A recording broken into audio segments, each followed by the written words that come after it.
कन्यादान हमारे समाज में एक ऐसी रस्म है जिसमें एक पिता अपने जिगर के टुकड़े को यानी कि अपनी बेटी का हाथ अपने द्वारा चुने गए दूल्हे को बहुत विश्वास के साथ देता है और उससे यह उम्मीद करता है कि वह उसकी बेटी को जीवन पर्यंत खुश रखेगा। हमारे समाज में यह माना जाता है कि जब एक पिता अपनी बेटी का कन्यादान सफलतापूर्वक कर देता है तो ये एक बाप के लिए बहुत सौभाग्य की बात होती है। लेकिन शादी के माहौल में कन्यादान के समय पंडित जी द्वारा कन्या के पिता को कन्यादान के लिए जब बुलाया जाता है तो कन्या के पिता रामशरण अपनी कन्या के पास न आकर वे डॉक्टर सुशांत के पास जाकर खड़े हो जाते हैं। वहां पर विवाह में उपस्थित रामशरण के सभी नाते रिश्तेदार और दूल्हे पक्ष के बाराती रामशरण को आश्चर्य की दृष्टि से देखने लगते हैं। डॉक्टर साहब चलिए, मेरे साथ चलिए। रामशरण के इतना कहने के बाद डॉक्टर सुशांत रामशरण की तरफ मुस्कुराते हुए कहते हैं कि समधी साहब, आप जहां कहेंगे मैं वहां चलने के लिए तैयार हूं, लेकिन सबसे पहले आप अपनी बेटी का कन्यादान तो कर दीजिए। वही तो करने के लिए आपको लेकर जा रहा हूं। रामशरण द्वारा कही बातों का अर्थ नहीं समझते हुए डॉक्टर सुशांत रामशरण की तरफ देखते हुए कहते हैं कि कन्यादान में बेटी के पिता की जरूरत होती है, ना कि बेटी के पिता की। मैं अच्छी तरह जानता हूं कि एक बेटी के पिता को ही कन्यादान का हक है और इसी हक के नाते मेरी बेटी का कन्यादान उसके पिता द्वारा ही होगा। उस पिता द्वारा जिसने मेरी बेटी का कदम कदम पर साथ दिया, उसकी जिंदगी बचाए, उसके गुनाहगारों को ऐसी जगह पहुंचाए जहां उन जैसे हैवानों को रहना चाहिए। एक बेटी को जिस समय अपने माता पिता की सबसे अधिक जरूरत होती है, उस समय जिस पिता ने उसका साथ दिया होता है, जिस पिता ने उसके जीवन को संवारा होता है, वही पिता तो सही मायने में कन्यादान का हकदार होता है। प्रियंका कहने को तो मेरी बेटी है, मैं उसका पिता हूँ, लेकिन जिस समय मेरी बेटी को मेरी आवश्यकता थी मैं उसके साथ नहीं था। ना तो शारीरिक रूप से उसके साथ था और ना ही मानसिक रूप से ही।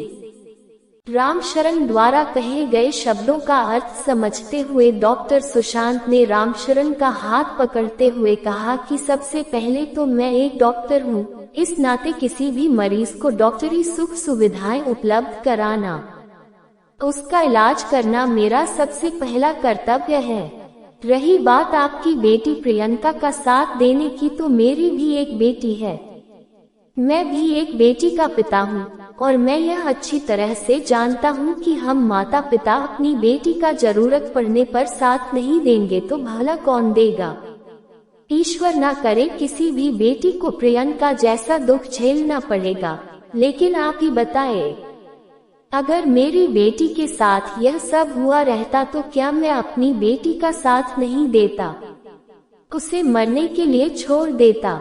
नहीं, बिल्कुल भी नहीं। हर पिता को अपनी बेटी का साथ देना चाहिए। अगर बच्चे गलती करते हैं तो माता पिता का फर्ज होता है कि उसे सही राह पर लाए, उसका दोस्त बनते हुए उसके मन को समझे, उसे समझने का प्रयत्न करें, उसे सही और गलत समझाते हुए उसका कदम कदम पर साथ ही दे, तभी सही मायनों में हम माता पिता का फर्ज निभा सकते हैं। उन आवारा लड़कों ने प्रियंका के साथ जो घिनौना काम किया उसमें उनकी गलती तो थी ही, साथ ही मैं उनके माता पिता को भी इस बात का गुनाहगार मानता हूँ कि उन्होंने उसे बचपन से ही लड़कियों और औरतों की इज्जत करना नहीं सिखाया। उसे नहीं सिखाया कि कोई भी लड़की औरत उस घर की इज्जत होती है, मान सम्मान होती है और हमें अपने घर की इज्जत और मान सम्मान का आदर तो करना ही चाहिए, साथ ही दूसरे की बहू बेटियों और औरतों का भी मान सम्मान करना चाहिए। उन जैसे लड़कों के माता पिता तब संभालते हैं जब उनके बच्चे गलती कर चुके होते हैं, और ऐसी गलती जिसमें घर वापसी की कोई गुंजाइश नहीं होती। उन जैसे दरिंदों की जगह उनका घर नहीं बल्कि जेल की सलाखें होती हैं।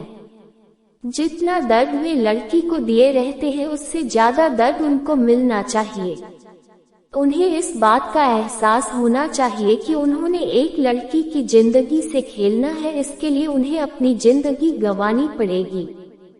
प्रियंका ने तो कोई गलती की नहीं थी, फिर भी उसे ऐसी सजा मिली थी जिसने उसके जीवन के सुनहरे पलों को ही समाप्त कर दिया था।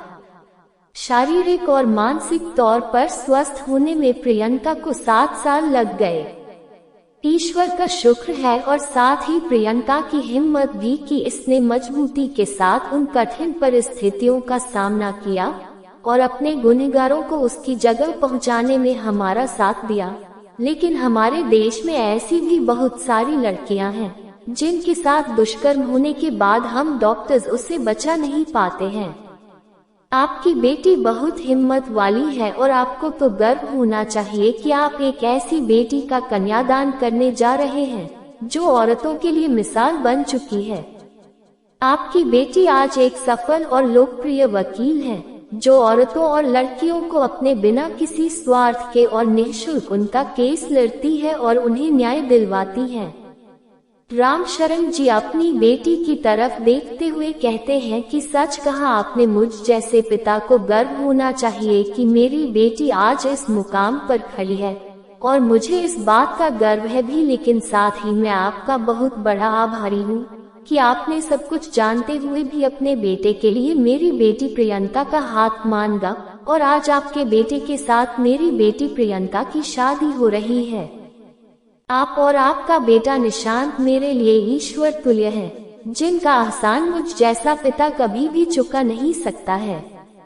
डॉक्टर सुशांत से उक्त बातें कहने के बाद रामशरण जी उनके पैरों की तरफ जैसे ही झुकने लगते हैं, डॉक्टर सुशांत अपने दोनों हाथों से रामशरण जी को पकड़कर उठाते हुए कहते हैं कि इसमें एहसान ऐसी कोई बात नहीं है। दोनों बच्चों ने एक दूसरे को पसंद किया है, ऐसे में हम दोनों पिता का यही तो फर्ज बनता है कि हम अपने बच्चों की खुशी को देखते हुए उनकी खुशी में खुश हो और ढेरों आशीर्वाद दे ताकि उनकी आगे की जिंदगी खुशहाली में बीते। रामशरण जी डॉक्टर सुशांत के सामने हाथ जोड़ते हुए कहते हैं कि कन्यादान तो आप ही को करना पड़ेगा समधी जी, क्योंकि अब प्रियंका मेरी बेटी नहीं है बल्कि आपकी बेटी है।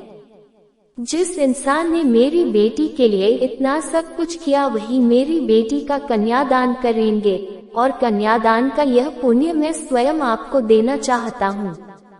चलिए, मेरी बेटी और पंडित जी सब आपका इंतजार कर रहे हैं। डॉक्टर सुशांत की आंखों में रामशरण जी की बातें सुनकर आंसू आ जाते हैं। तालियों की गड़गड़ाहट के बीच डॉक्टर सुशांत प्रियंका की तरफ बढ़ते हैं और प्रियंका का हाथ अपने बेटे की हाथों में सौंपकर अपनी बेटी का कन्यादान करते हैं। इसके बाद 7 फेरों की रस्म उनके बेटे और बेटी के विवाह के अनुष्ठान को पवित्र करती है। दूल्हा निशांत और दुल्हन प्रियंका एक दूसरे से सदा साथ रहने और साथ निभाने जैसे 7 वचन देकर इस विवाह को पूर्ण करते हैं।